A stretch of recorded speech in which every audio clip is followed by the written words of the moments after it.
thought about it very well, very carefully, and tried to theorize it.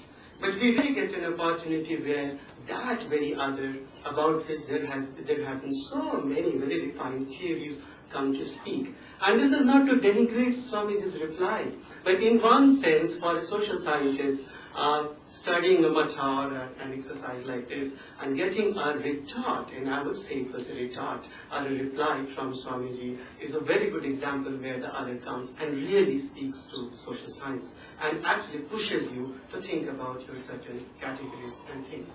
But I think one of the central things here is that when practitioners and scholars come and talk about it, my general sense is that and that is how most of the social scientists try to think, is that most of these discussions end up the way in which the practitioners try to take away the creases.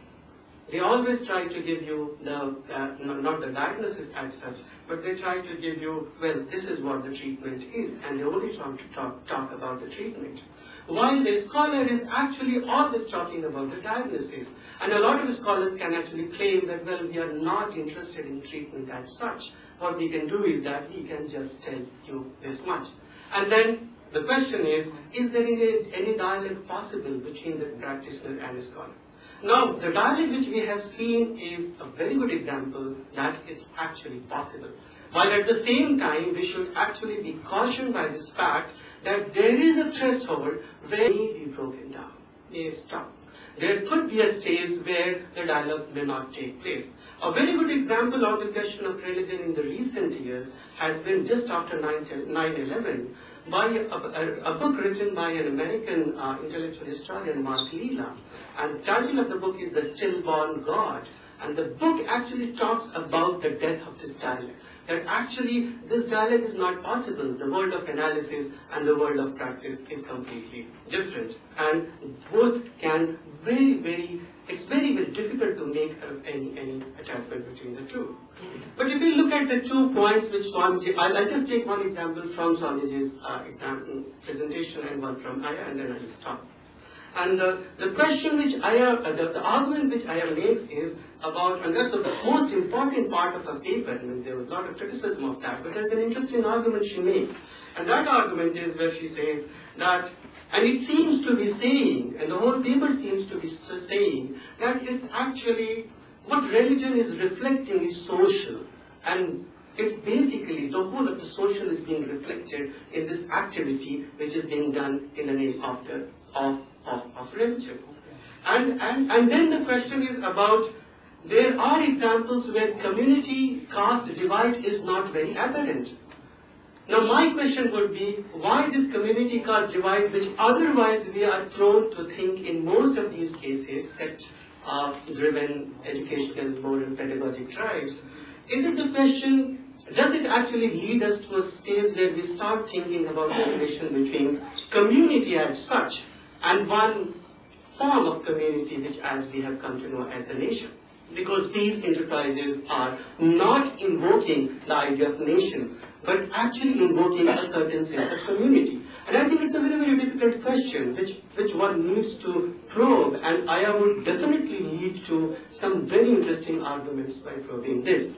The question with Swamiji's presentation, I think it was more like a comment, but I would also ask him to elaborate on one point.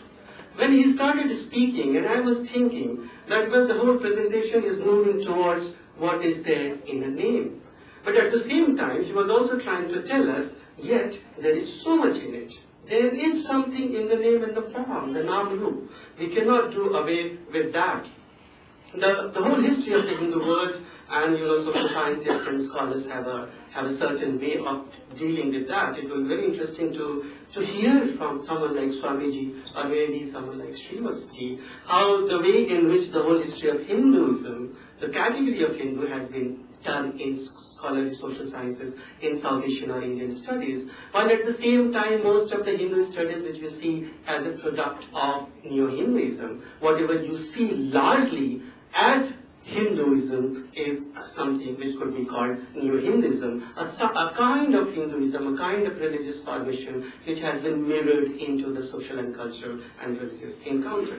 But I have one question to Swamiji, and this question is about If we take an example of this kind of organization which he leads, where we see that organization actually relates to the contemporary social reality.